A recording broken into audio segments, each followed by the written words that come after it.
Bonjour, bienvenue dans ce webinaire. Je suis ravi de vous accueillir. Je m'appelle Guillaume et je suis responsable des formations chez Simple et Beau. Donc pour ceux qui ont déjà fait des webinaires chez nous ou qui ont un petit peu l'habitude des webinaires, vous avez un chat sur le côté dans lequel vous allez pouvoir échanger. Voilà, bonjour Annie, bonjour Marie-Annick. Voilà, vous pouvez réagir en direct sur le chat. Moi, je vais essayer de lire et d'animer un petit peu tout ça.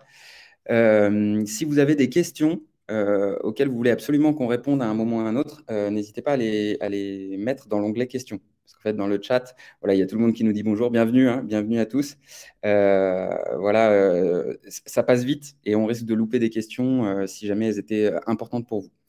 Comment s'organise ce webinaire? On a 45 minutes en fait ensemble on va en fait, je vais parler pendant 35 minutes. Je vais essayer de réagir à ce que vous me dites dans le chat quand c'est pertinent, hein. N'hésitez pas à réagir aussi. Et puis à la fin, on garde 10 minutes comme ça pour échanger sur les questions et tous les points qui étaient vraiment importants. Donc voilà, je le rappelle encore, s'il y a des choses que vous voulez absolument qu'on traite, n'hésitez pas à les poser dans les questions. Voilà, donc sinon sur le sujet du webinaire, donc c'est bien sûr comment développer le bouche à oreille. En fait, on a demandé hein, à nos clients quels étaient les sujets qui étaient importants pour eux et qu'on n'avait pas l'habitude de traiter.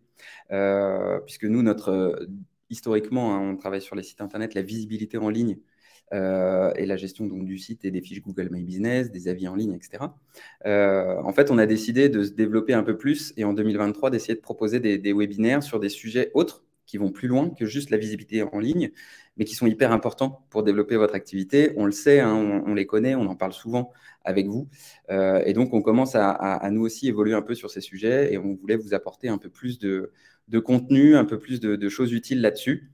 Et on pourra en reparler un petit peu à la fin. Voilà, donc je vais commencer, je vais vous partager mon écran. Pendant la présentation, n'hésitez pas donc à réagir hein, dans le chat, encore une fois, pour que je puisse euh, vous répondre en direct. Alors, c'est parti, on démarre. J'espère que vous voyez bien l'écran. Voilà le sommaire de ce webinaire. Déjà, on va partir sur les bases, comment fonctionne le bouche à oreille. Et ensuite, il y a un point qui est super important. Est-ce qu'il faut compter dessus pour développer son activité? Et quand est-ce qu'il faut l'activer? Quand est-ce qu'il faut vraiment mettre des efforts dessus? Et puis ensuite, ce qui nous intéresse tous vraiment, une fois qu'on a bien repris les bases, comment le faire exploser vraiment, doper l'expérience client, surprenez les clients et comment planter la graine dans la tête de vos clients. Alors, vous m'excuserez pour la terminologie, je sais que certains d'entre vous sont parfois des thérapeutes et préfèrent parler de patients. Voilà, bon, ça c'est juste des mots, mais ça fonctionne de la même manière. Donc surtout, voilà, faut pas forcément s'arrêter à la terminologie à ce niveau-là.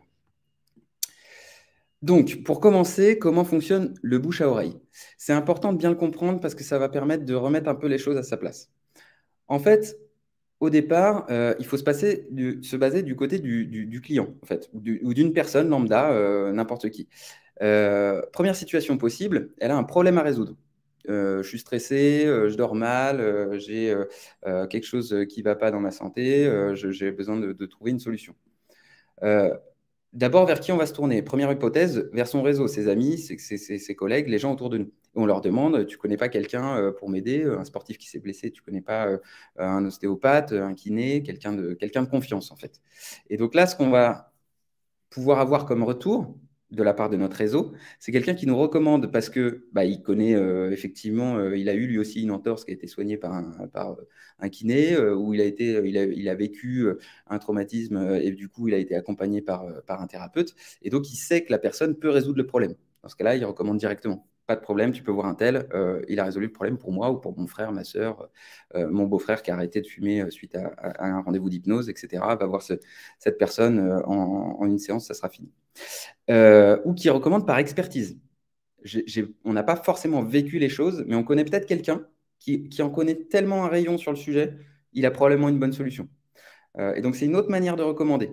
Voilà, et donc du coup, c'est par exemple, je vous donne un exemple tout bête, mais j'ai besoin d'un plombier parce qu'a priori j'ai une fuite d'eau. Je demande à quelqu'un, il ne connaît pas forcément un plombier, mais il connaît peut-être quelqu'un qui fait des travaux, de tout type de travaux, et qui lui connaît probablement un plombier, ou qui peut peut-être résoudre le problème. Et du coup, c'est par expertise qu'il sait qu'il va pouvoir recommander la bonne personne.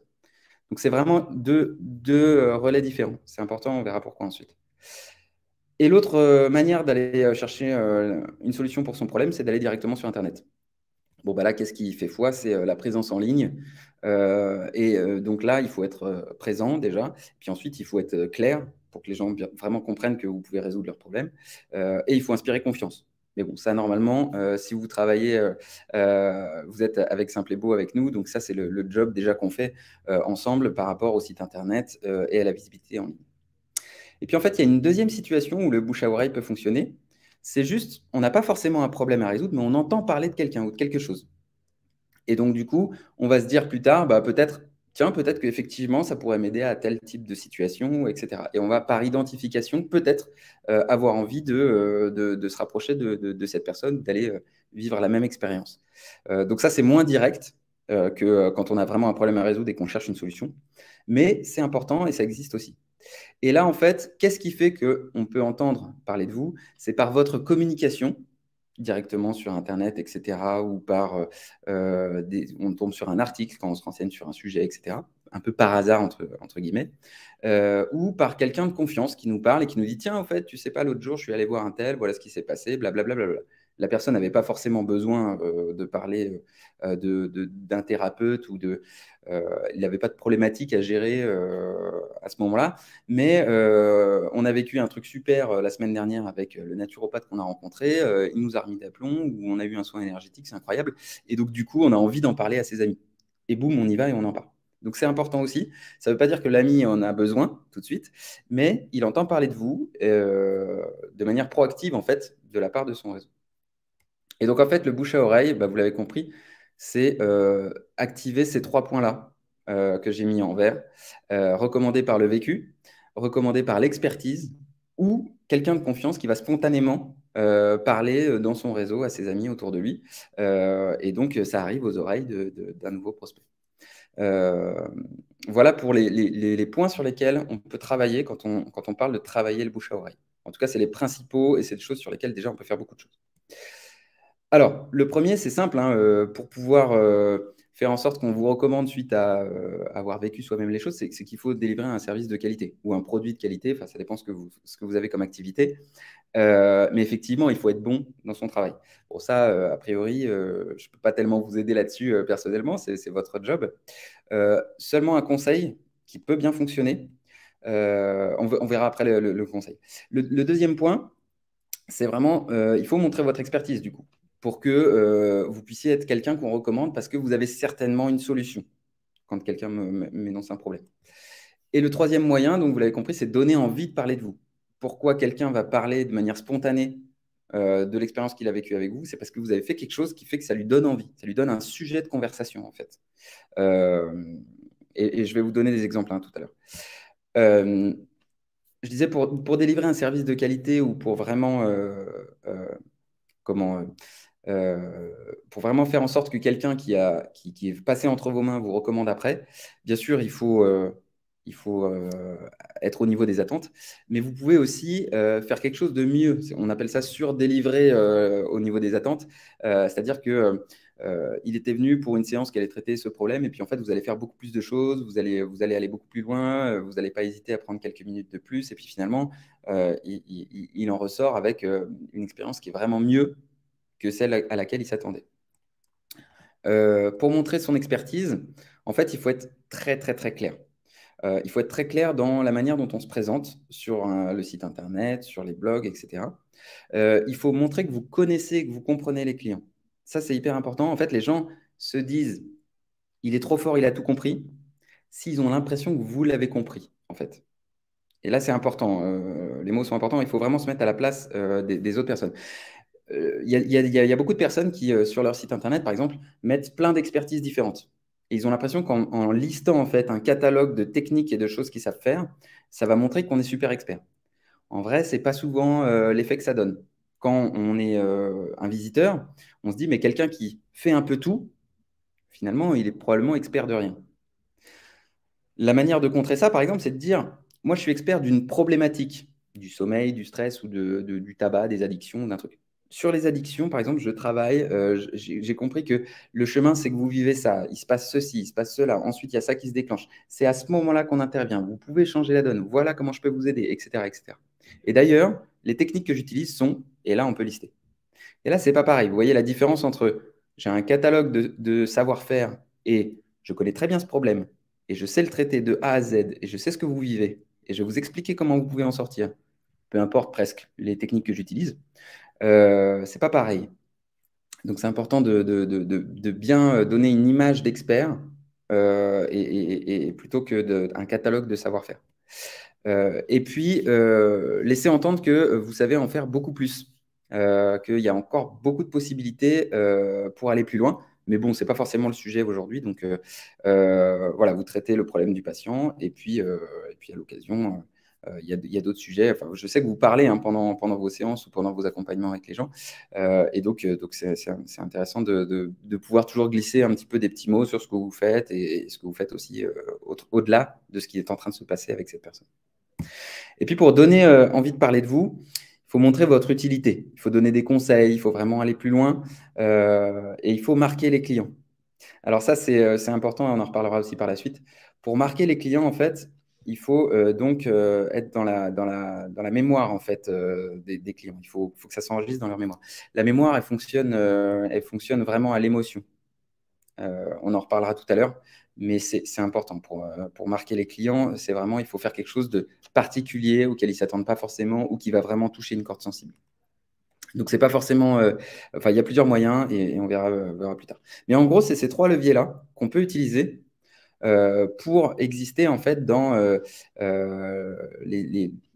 l'envie de parler de vous et de développer le bouche à oreille. Voilà. Alors, il y a un point, si vous avez des questions, hein, si vous voulez réagir, n'hésitez pas. Hein. Le chat est fait pour ça et l'idée, c'est d'essayer de pouvoir aller en direct aussi sur les différents moments. Alors, est-ce qu'il faut compter sur le bouche à oreille et quand est-ce qu'il faut l'activer?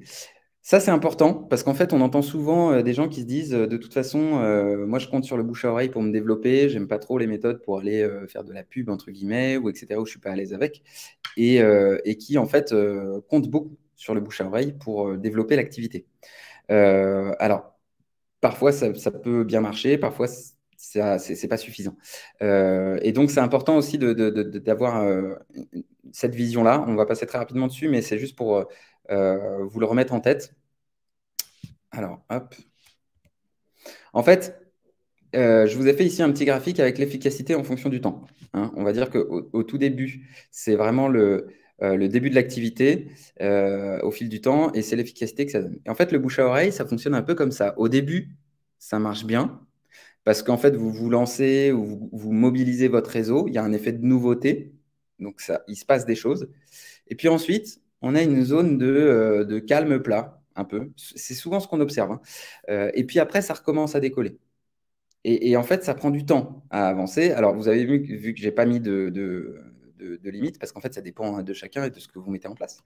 Mais en fait, souvent, ce qu'on se rend compte, c'est que ça suit aussi le rythme des clients. Parce que bien sûr, pour avoir du bouche à oreille, il faut avoir des clients. Il faut parler à des gens. Il faut les voir. Il faut qu'ils aient l'expérience de vivre avec vous.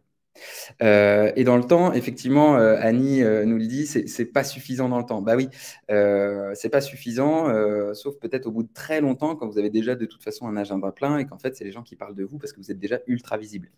Mais ça veut dire qu'on ne peut pas compter dessus uniquement pour développer l'activité dès le départ. C'est important pour avoir un amorçage, mais après, en fait, il va falloir commencer à avoir des clients et c'est ces clients qui pourront parler de vous un peu plus tard. Enfin, qui vont commencer à parler de vous. Et donc, plus vous avez de clients, plus vous arrivez à faire monter le bouche à oreille. Et après, il faudra quand même avoir des méthodes pour attirer des clients et le bouche à oreille suivra, en fait. Effectivement, ça dépend de l'activité. Il y a Marilyn qui dit il faut 5 ans. Alors, ce n'est pas forcément vrai. Ça dépend de ce qu'on met en place. Ce qui est sûr, c'est que tant que vous n'avez pas mis en place suffisamment de choses pour attirer des clients et que vous n'avez pas des clients qui passent entre vos mains assez régulièrement, le bouche à oreille ne peut pas devenir un vrai relais et ne peut pas devenir une vraie source de nouveaux clients. Il faut quand même qu'il y ait des clients. Effectivement, le problème, c'est qu'il faut déjà avoir des clients au début. Et effectivement, il n'y a pas toujours de règles. En fait, voilà, est-ce qu'il faut compter dessus? Alors oui, au début, En gros, c'est ça l'idée. Oui, au début, parce qu'on active son réseau, on mobilise des gens, on a l'effet de nouveauté. Ensuite, dans cette phase-là, en fait, bah, la priorité, c'est d'avoir des clients. Donc là, vraiment, si vous sentez que vous êtes dans cette phase-là et que vous n'avez déjà pas assez de clients, bah, il faut en fait vraiment se concentrer sur des actions qui vont chercher des clients et qui ne se reposent pas forcément sur le bouche à oreille.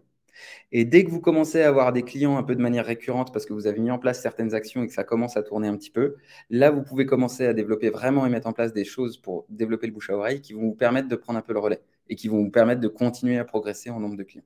Voilà, c'est un peu ça l'idée. Et ici, en fait, en général, tant que vous ne payez pas vos charges et que vous ne commencez pas déjà un petit peu dans le positif tous les mois, la priorité, c'est vraiment d'aller chercher des clients plutôt que d'essayer de développer du bouche à oreille. Okay, parce que ce n'est pas ça qui va vous faire vraiment passer des paliers. Il faut d'abord avoir un premier palier et ensuite aller chercher du bouche à oreille. Voilà. C'était important que je remette ça en place parce qu'il faut mettre les choses au bon moment. Et en fait, quand vous êtes seul à gérer votre activité, il y a beaucoup de choses à faire et donc il ne faut pas trop se disperser. Et effectivement, donc si on met les bonnes choses en place, cette période-là, elle peut être courte, hein, mais elle peut être aussi un petit peu longue. Ça, c'est selon en fait comment vous arrivez à développer. Et c'est des sujets, bon, on en reparlera à la fin, mais c'est des sujets qu'on commence à aborder aussi chez Simplebo. Et là, nous, on va parler vraiment de tout ce qu'on peut mettre en place là pour développer le bouche à oreille. Alors, soit qu'on soit dans cette période dès le départ, parce que c'est bien de le mettre en place dès le début pour essayer de faire en sorte que cette période dure le plus longtemps possible. Ou si vous êtes déjà là et que vous avez un petit peu de clientèle et que vous avez envie vraiment de passer à l'étape supérieure, qu'est-ce que vous pouvez mettre en place pour que ça bouge plus? Voilà. Alors, Michel, on pourra en parler. Je vois comment aller chercher des clients, beaucoup de choses, peu de clients. On pourra en parler plus tard. Là, on va avancer dans ce webinaire sur le bouche à oreille.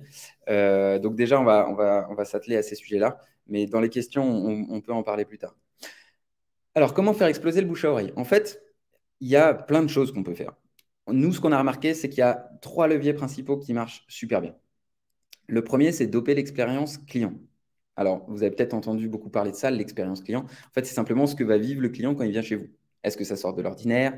Est-ce que c'est mieux que ce qu'il attendait, moins bien, etc., etc. Et bien sûr, pour avoir du bouche à oreille, il ne faut jamais être moins bien que ce qu'il attend. Et on peut essayer de faire mieux et d'améliorer les choses. Et je vais vous montrer comment, hein. On va aller dans des exemples juste après. Le deuxième, quelque chose qui marche très bien, c'est de surprendre les clients et de faire des choses auxquelles ils ne s'attendent pas forcément. Voilà. Pourquoi? Parce que ça crée de la surprise. Parfois, et bien sûr, il faut le faire en positif, hein, mais du coup, ça donne une occasion d'avoir envie de parler de soi. Le week-end entre amis, tiens, tu sais pas, je suis allé voir un tel pour un massage l'autre fois. Là, je reçois ça, je ne m'attendais pas du tout. C'est marrant qu'ils se souviennent de moi ou autre chose. Bah, on ne pourrait pas avoir cette idée de parler si on n'a pas eu ça. Donc, il faut créer quelque chose qui donne envie de parler. Et puis, planter la graine dans la tête de vos clients. Ça, c'est un truc, il faut réussir à dépasser ce mythe-là. C'est un peu comme demander les avis, hein. Je sais que c'est un point dur aussi, surtout pour ceux qui sont thérapeutes. En fait, il faut dépasser ça. Il ne faut pas hésiter à parler aux gens et à leur dire directement que s'ils ont trouvé ça bien, qu'ils en parlent autour d'eux, etc., etc. Donc, je vais vous montrer quelques exemples. Mais en fait, il y a des astuces pour donner envie ou projeter les gens dans une situation où ils peuvent parler de vous. Allez, on va aller un petit peu dans le détail pour être vraiment plus dans le concret et les exemples. Comment on fait pour doper l'expérience client? Alors en fait, doper l'expérience client, ça passe par 2 phases. La première, c'est maîtriser le parcours client. Et le parcours client, c'est quoi? En fait, c'est toutes les étapes du premier contact à la facture. Qu'est-ce qui se passe pour lui quand il vous parle? Quand il arrive sur votre site internet, qu'il fait une première demande, il envoie peut-être un message via le formulaire de contact. Est-ce qu'il reçoit un mail automatique?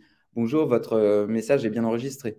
OK, on va vous répondre sous peu de temps. Est-ce qu'il y a un message automatique qui existe? Du coup, il va recevoir quelque chose. Est-ce que ce message, c'est juste merci pour votre message, vous répondez que possible? Ou il est personnalisé autrement et du coup, il lui fait sentir autre chose. Voilà. Et donc, toutes les étapes, à ce moment-là, une fois qu'il a validé son rendez-vous, quand il a passé son rendez-vous, qu'est-ce qui se passe avant? Est-ce que d'ailleurs, il y avait un rappel la veille? Au fait, vous n'oubliez pas votre rendez-vous de tel jour, 1 heure avant. Après, il y a la facture qui arrive, il y a un mail avec la facture, etc. En fait, il y a plein de moments où vous lui parlez parfois par écrit, par SMS, par message. Mais tous ces moments, en fait, il faut pouvoir les cartographier et les voir. Et ça, c'est très important, effectivement, les rappels, comme disait Annie, pour pas louper les rendez-vous. Et en fait, ce qu'on peut faire, c'est se différencier à chaque étape. On va se dire, OK, mais à quoi les gens s'attendent? Quand ils ont justement envoyé un message dans votre formulaire de contact, ils s'attendent à recevoir peut-être un message automatique qui dit merci pour votre message, j'y répondrai dès que possible. OK? Et on pourrait mettre autre chose. Par exemple, si vous êtes thérapeute et que vous travaillez sur, je ne sais pas moi, pour accompagner les gens, au lieu de dire merci pour votre message, j'y réponds dès que possible, vous pourrez dire en objet, bravo, vous avez fait le premier pas pour vous-même, ou vous avez fait le premier pas pour miser sur vous-même. Qu'est-ce qu'il me raconte? Et en dessous, passer le cap de prendre rendez-vous ou de contacter, c'est déjà accepter qu'on a envie de mettre en place des choses pour évoluer dans le bon sens. C'est super, je vous rappelle dès que possible, et comme ça, je vais voir comment je vais pouvoir vous aider là-dessus.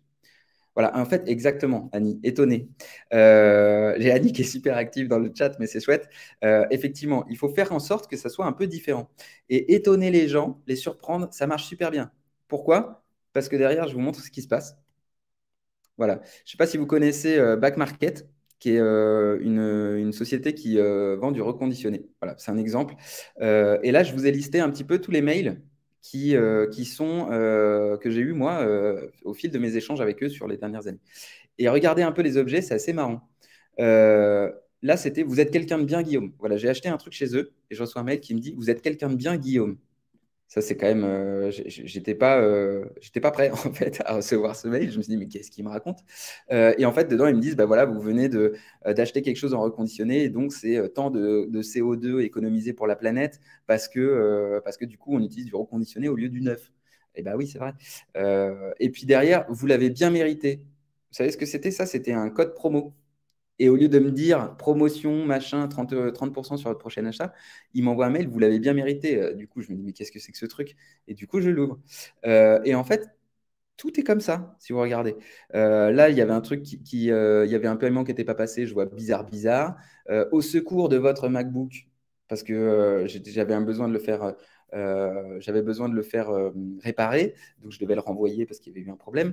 Vous êtes quelqu'un de bien encore, à la vie, à la mort. Ça, c'était pour. Voilà. Et en fait, quand on ouvre les mails à l'intérieur, mais c'est farfelu. Il y a le bouton j'aime pour aller sur Facebook, c'est aimez-nous très fort sur Facebook. Ça signe à la fin. euh, Ça signe à la fin, par exemple, du fond du palpitant, Greg de l'allégresse client. Donc là, le mec, il est parti super loin.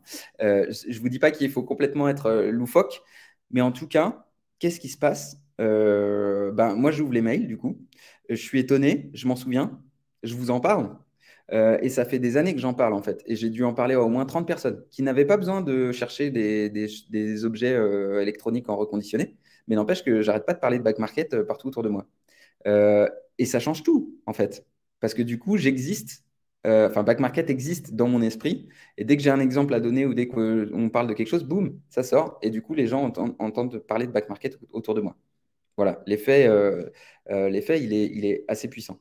Et donc, voilà, c'est ça, se démarquer, en fait, dans votre parcours client. C'est qu'à chaque fois qu'il y a un contact, il se passe quelque chose qui n'était pas forcément attendu et qui est précis.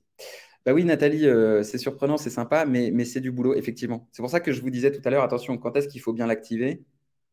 À des moments où le bouche à oreille est vraiment quelque chose d'important. Si vous êtes en bas de la courbe là et que vous avez peu de clients, allez d'abord chercher des clients plutôt que de passer du temps à faire tout ça. Mais ça paye sur le long terme. Et ce qui est intéressant, c'est qu'une fois qu'on a créé tous les modèles, en fait, on a du boulot une fois, mais après, c'est tout le temps les mêmes, hein. Vous voyez bien que c'est des mails automatiques, en fait, hein, tout ça. Donc, c'est du boulot, mais c'est à faire une fois. Et après, je peux vous assurer qu'il se passe des trucs. En fait, ils ont offert une occasion, ils m'ont offert une occasion de parler d'eux. Voilà, et ça marche. Ensuite, donc voilà, surprenez vos clients. Il y a d'autres manières de faire aussi, hein. Et ça peut être intéressant aussi. Une fois que vous comprenez bien votre parcours client, vous pouvez rajouter des étapes inattendues. Vous pouvez rajouter des étapes dans le processus. Par exemple, Et oui, j'ai rajouté, pardon, excusez-moi, là, je vais un peu vite, mais en fait, il y a le fait que la mémoire fonctionne à l'émotion. Si vous avez encore un doute, rappelez-vous la Madeleine de Proust, je pense que vous connaissez tous. Et en fait, c'est vraiment, c'est des sensations, c'est des émotions, et ça marque vraiment la mémoire. Et en fait, c'est tout le contraire de la platitude, hein. Dans nos journées qui sont bien remplies, on se souvient de rien, sauf le truc qui nous a fait nous sentir autrement. Sauf le truc qui nous a vraiment soit ému, soit surpris, soit voilà. C'est vraiment l'émotion qui cristallise la mémoire. Et c'est toujours les trucs avec beaucoup d'émotions dont on se souvient. Alors, je vois qu'il y a des questions par rapport au site internet Simple et Beau. Est-ce qu'on peut mettre en place des choses comme ça? En fait, à chaque fois que vous avez des choses automatiques dans vos systèmes, je sais que vous avez parfois des liens de prise de rendez-vous qui envoient des mails de confirmation. Le mail automatique, suite à avoir tapé dans le formulaire de contact, il faudra vérifier si on peut le modifier. En fait, ça va dépendre beaucoup de comment vous utilisez Simple et Beau aujourd'hui, ce que vous avez mis en place ou pas, et est-ce que vous utilisez aussi des outils tiers par rapport à nous. Mais la bonne nouvelle, c'est qu'en général, dans 95% des cas, on arrive toujours à personnaliser des choses. Aujourd'hui, c'est rare les outils Internet qui ne personnalisent pas bien. Et donc, avec Simple et Beau, il faudra voir effectivement ce que vous avez en place.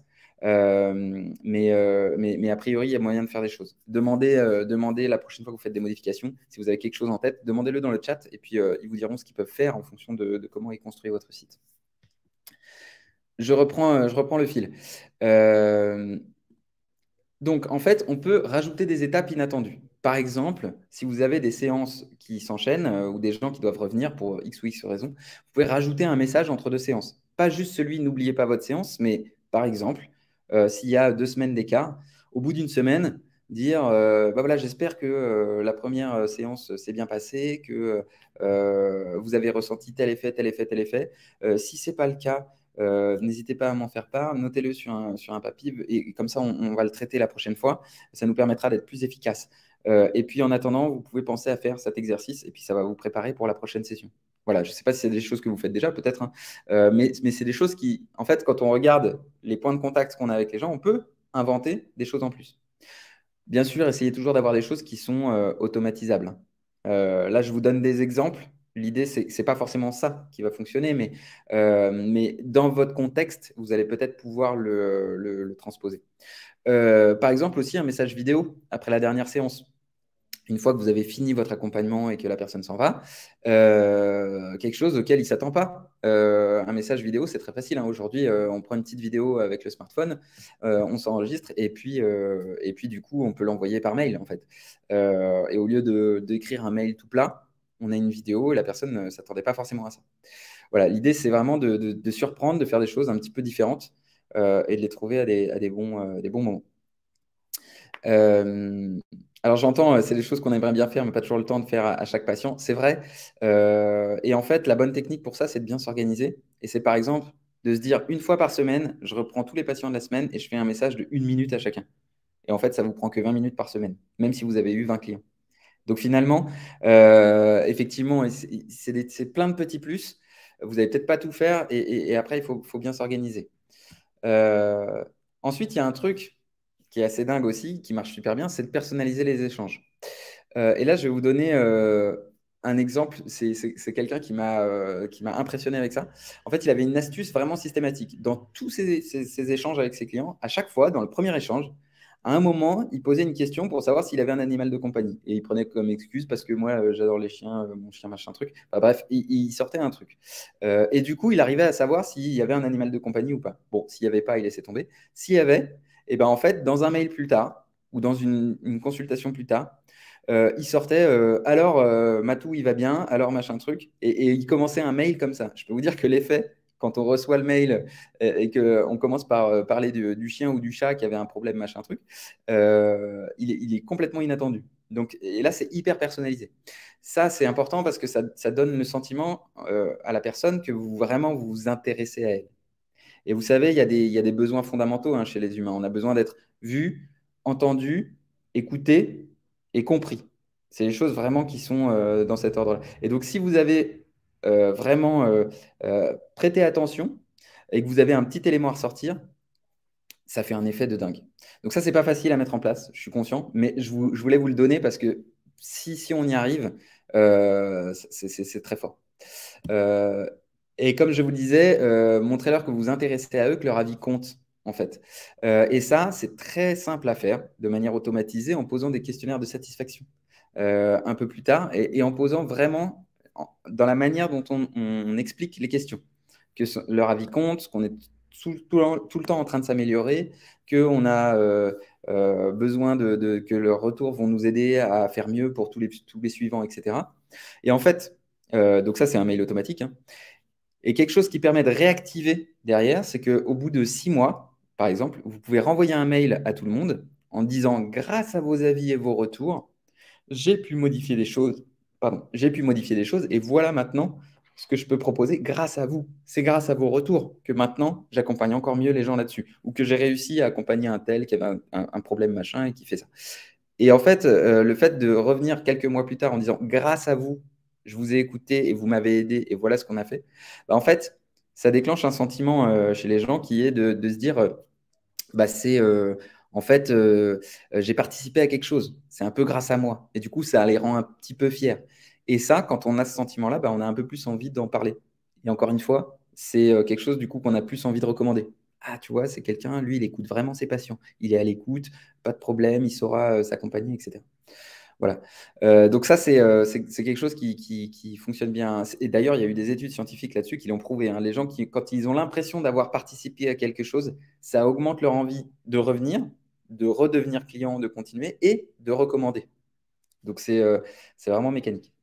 Bon, c'est plein d'astuces. Je suis conscient que tout ne peut pas être fait, mais je voulais vraiment, dans ce webinaire, vous donner de bonnes astuces à pouvoir mettre en place et avec du concret et des exemples. Donc, l'idée, c'est vraiment d'avancer.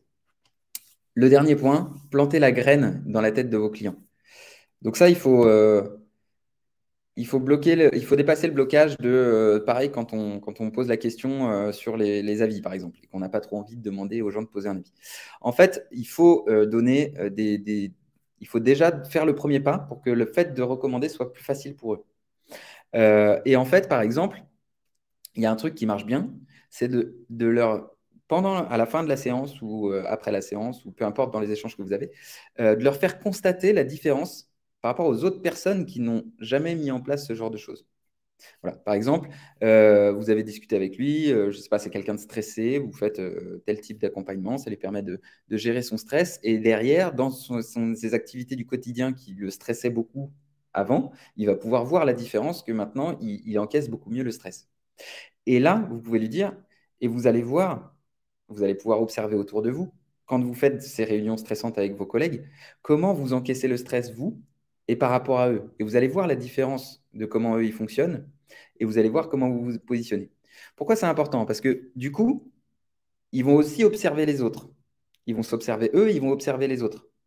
Et du coup, si ils commencent à avoir des différences, vous pouvez leur dire, et vous pourrez leur dire grâce à quoi vous arrivez à mieux gérer.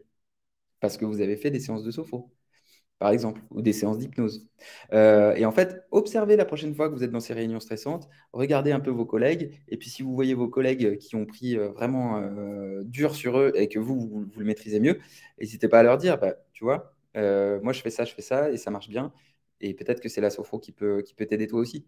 Et en fait, voilà, il faut leur glisser des choses pour leur faire comprendre qu'ils peuvent se transposer. Voilà, je l'avais mis là, donner-leur des situations dans lesquelles ils pourront voir la différence par rapport aux autres. Annie nous dit, c'est ce que je leur dis. Bah, bravo Annie, vous avez déjà mis en place des choses. Euh, Vous avez aussi offrez-leur des cadeaux. Alors, ça, c'est des cadeaux qui sont un petit peu orientés. Alors, j'ai mis plein de choses. Ça rejoint un petit peu le sentiment de participer à quelque chose. Donc, on peut donner des cartes cadeaux pour leurs proches. Quelqu'un qui est venu plusieurs fois, que vous connaissez bien, etc. Vous pouvez lui dire, bah, écoutez, je vois que ça vous fait du bien, qu'on avance bien, etc.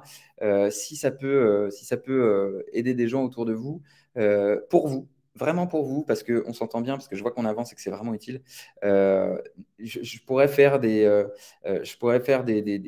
vraiment des tarifs si c'est quelqu'un qui vient de votre part. Voilà. Et du coup, ça peut peut-être les aider à passer le pas, ou etc. Si vous sentez qu'il y a quelqu'un autour de vous. Faut pas hésiter à leur dire ça. Et faites-leur sentir qu'ils sont spéciaux, hein, que vous ne faites pas ça pour tout le monde. Vous faites ça parce que c'est un bon client, parce que c'est quelqu'un que vous connaissez bien, parce que ça a été vraiment utile. Euh, Ensuite, réduction sur des ateliers ou des nouvelles offres. Si vous mettez en place de nouvelles choses, tous vos anciens clients, parlez-leur aussi et dites-leur que grâce à leur retour, encore une fois, c'est grâce à eux, parce que vous avez échangé, etc., vous avez mis en place de nouvelles choses, etc., vous aimeriez les inviter, peut-être pour leur donner leur demander leur avis, etc., etc. En fait, c'est encore un cadeau, encore une fois, parce qu'on les invite soit à prix réduit, soit même peut-être gratuitement si on veut tester quelque chose, hein, un atelier de groupe ou des choses comme ça. Et l'idée, c'est de pouvoir s'appuyer sur vos clients en fait pour que ça leur donne envie de revenir et peut-être qu'ils en parlent autour d'eux. Il y a des nouvelles offres, il y a des ateliers, il y a un tel qui est super, etc. C'est une occasion en fait de faire en sorte qu'ils viennent aussi avec quelqu'un peut-être. Si vous mettez en place des ateliers de groupe, vous pouvez dire, écoutez, je prépare un truc pour mes bons clients dont vous faites partie. Et puis du coup, comme on s'est beaucoup vu, si vous ramenez quelqu'un, je lui ferai la moitié du prix, etc. etc. Voilà. C'est une idée, mais en fait, comme c'est pour ramener quelqu'un, comme c'est pour avoir leur avis, ça va leur donner aussi peut-être envie de parler autour d'eux. Et puis, si vous voulez vraiment aller plus loin, vous pouvez créer une relation vraiment dans la durée avec une newsletter. Ça, c'est du travail, mais du coup, en fait, il y a des manières de le faire qui fonctionnent vraiment bien que d'autres. Une newsletter qui fonctionne bien, c'est une newsletter où vous donnez des informations utiles, où vraiment vous apportez des choses aux gens et vous leur dites, n'hésitez pas en fait à partager si cette info correspond à quelqu'un qui vous ressemble. Si vous pensez que ça peut faire du bien à vos proches, je vais vous partager chaque semaine tel type d'astuce ou tel type de choses qui peut vous aider à rééquilibrer certaines choses, à vous protéger de tels effets qui viennent de dehors, etc. Voilà, en lien, comme dit Annie, avec des articles de blog, tout à fait. Mais l'idée, en fait, c'est que si on apporte vraiment quelque chose d'utile aux gens, on peut leur dire, et si vous pensez que ça peut faire du bien à quelqu'un autour de vous, n'hésitez pas à leur partager cette newsletter, à leur partager ceci. Et ça, c'est comme ça qu'on devient, si vous voulez, l'expert qu'on recommande, parce qu'il a certainement une solution, et qu'on entend, on fait circuler les newsletters à nos amis. Quand il y a vraiment quelque chose d'utile, quand c'est vraiment quelque chose qui peut être appliqué, et on sent que ça peut avoir une vraie valeur ajoutée pour nous, pour nos proches. Donc, il faut toujours penser aussi aux proches et aux personnes qui sont derrière. Euh, et voilà. Et le blog, effectivement, c'est un bon moyen en fait de créer ça. Euh, mais en fait, si vous voulez, la newsletter est très puissante parce que c'est vraiment ça qui recommande, qui permet de recommander. Le blog, c'est en fait un outil de SEO. Ça vous fait attirer du trafic et des gens qui font des recherches sur Internet et qui vont tomber sur vos sujets, ce que vous avez écrit. Ça ne veut pas dire qu'ils vont en parler autour d'eux. Par contre, grâce au blog, peut-être qu'ils vont s'inscrire à votre newsletter pour ne pas louper les prochains articles.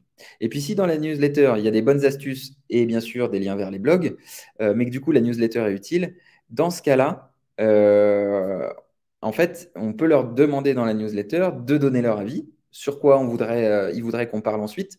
Là, c'est pareil, la newsletter, la bonne pratique, c'est aussi de faire participer les gens, d'essayer d'en créer une relation grâce à laquelle vous allez échanger. Et donc, vous allez dire, bah voilà, j'ai plusieurs articles ensuite, mais je ne sais pas quel est le contenu. Je vous propose un vote. Est-ce que vous voulez, répondez-moi par mail, vous préférez celui-là ou celui-là? Et puis, vous allez voir ce que les gens vous disent. S'ils vous disent qu'ils veulent ceci ou cela, bah, du coup, vous allez pouvoir faire le prochain article sur ce sujet. Et du coup, les gens vont comprendre que vous les écoutez. Du coup, ils vont pouvoir commencer à, à échanger avec vous. Vous allez prendre le feedback, ils vont pouvoir sentir qu'ils ont co-construit les choses avec vous, ils vont avoir envie de recommander, etc. Et en fait, ça crée une vraie relation. La newsletter, elle est vraiment faite pour ça. En fait, si aujourd'hui vous avez une newsletter qui n'envoie que des promos ou des articles de blog seuls, c'est déjà un bon premier pas, mais c'est pas suffisant pour qu'elle développe vraiment du bouche à oreille. Voilà un petit peu pour les sujets que je voulais aborder avec vous aujourd'hui. J'espère que ça vous a donné plein d'idées. Bien sûr, euh, c'est des choses si vous voulez, à transposer hein, dans votre situation à vous. Et du coup, l'idée, c'est de voir après comment vous allez pouvoir les utiliser. On avait gardé un petit peu de temps pour les questions, donc je ne sais pas s'il y en a. Je suis en train de regarder. Je ne vois pas de questions posées dans les questions. Dans le chat, j'ai essayé de répondre en direct. Est-ce qu'il y a des sujets que vous voulez aborder directement? Je vois je vois qu'effectivement, vous avez, il y a plusieurs thérapeutes qui sont avec nous. Voilà, vous suivez Caroline qui suit beaucoup de webinaires. Merci de suivre les webinaires. On essaie de donner des choses intéressantes et importantes pour vous à chaque fois. Anne qui nous dit la newsletter ne donne rien. Ok, alors c'est peut-être parce que combien vous avez de personnes dans votre newsletter, par exemple, combien d'abonnés, et puis comment vous écrivez, quels sont les sujets que vous abordez. C'est peut-être ça qu'il faut travailler. Alors, si vous voulez vous renseigner un petit peu, on a des articles de blog sur ce sujet-là de la newsletter. Et puis, bah, comme je vous disais au début, en fait, chez Simple et Beau, on est en train d'essayer de vous apporter de plus en plus d'infos, comme sur ce webinaire sur le bouche à oreille, mais sur plein d'autres sujets. La newsletter, les réseaux sociaux, etc. C'est des sujets qu'on ne traitait pas jusqu'à maintenant, hein, et en fait, on est en train d'essayer de monter en puissance là-dessus pour vous apporter de plus en plus de bonnes infos. Donc, on va faire des webinaires tout au long de l'année. Je n'ai pas encore toutes les dates, mais sur différents sujets. D'ailleurs, n'hésitez pas à nous dire les sujets qui vous intéressent euh, par mail. Vous allez recevoir bien sûr un mail à la suite de ce webinaire avec le replay, donc que vous pouvez regarder, que vous pouvez transmettre à vos collègues ou à vos amis si vous pensez que c'est intéressant pour eux aussi. Et surtout, n'hésitez pas à répondre à ce mail. Vous verrez dedans, il y aura aussi un mail pour répondre en nous disant sur quoi vous voulez qu'on parle les prochaines fois. Quels sont les sujets qui vous intéressent aussi? Au-delà de ça, est-ce que vous voulez qu'on parle des réseaux sociaux, des newsletters? Justement, peut-être qu'on peut faire un webinaire dessus pour ceux qui sont intéressés. Voilà. Et puis après, juste euh, un mot aussi, c'est que bah, tous ces sujets-là, en fait, on est en train on se rend compte que ben, quand on est seul de chez soi, c'est bien beau, hein, toute la théorie, toutes les idées, mais passer à l'action, faire les choses concrètement, c'est un petit peu plus dur. Parfois, on a des petits freins, on a des petits blocages. Et donc, du coup, nous, on a commencé à mettre en place des parcours d'accompagnement, vraiment où on fait du coaching personnalisé, où on peut vous aider à mettre en place les choses, à échanger avec vous directement sur tous ces sujets de newsletter, de réseaux sociaux, de bouche à oreille, etc., pour aller chercher les clients. On en parlait tout à l'heure, quand on est dans le trou, là en bas, au début, le bouche à oreille fonctionne bien, puis plus tard, oui. Mais quand on est dans le trou, qu'il faut aller chercher des clients, c'est là que c'est dur. Je ne sais plus qui nous disait, c'est un vrai sujet. Effectivement, c'est un manque de temps, on a plein de casquettes différentes, etc. Bah voilà, c'est dur. C'est vrai que c'est la partie la plus dure, hein. Être thérapeute et se former, c'est une partie en fait qui est la plus facile entre guillemets parce que c'est les choses qu'on aime. Aller chercher des clients, c'est pas les choses auxquelles on était forcément préparé et c'est très très dur. Donc si vous voulez parler de ce sujet-là, bah voilà, dans le mail vous aurez un petit lien aussi pour prendre rendez-vous et on verra si on peut vous aider ou vous accompagner via peut-être ces parcours parce que là c'est vrai que c'est un peu plus de formation, du coaching, c'est des choses un peu plus complètes, mais si vous en êtes là et que vous avez envie de voir si ça peut vous aider, n'hésitez pas. Vous aurez un lien aussi pour prendre rendez-vous et échanger avec nous dans le mail avec le replay du webinaire. Voilà, je ne sais pas si on a encore beaucoup de temps. Je crois qu'on arrive bientôt à la fin. Il reste à peu près 2 minutes. Est-ce que merci à vous pour votre participation et puis les messages dans le chat. Euh, je vois que là, il y a beaucoup plus de gens qui disent merci, qui n'avaient pas forcément parlé avant. Donc, merci en tout cas d'avoir participé. N'hésitez pas à nous faire un petit retour par mail, comme je le disais, pour nous dire ce que vous avez aimé, ce qui vous manque, ce que vous aimeriez savoir en plus. Si vous avez des difficultés à mettre en place des choses pour vous-même, si vous avez des questions. Et puis, ce que vous voulez qu'on aborde pour la suite comme sujet, parce que je pense que l'idée, c'est qu'on avance ensemble aussi hein, et qu'on vous aide un petit peu plus sur tout ce sur quoi on pourra vous être utile. Voilà, merci Marilyn, je suis ravi de vous avoir donné des idées. Merci beaucoup. Bonne soirée en tout cas, et puis à très bientôt pour les prochains webinaires.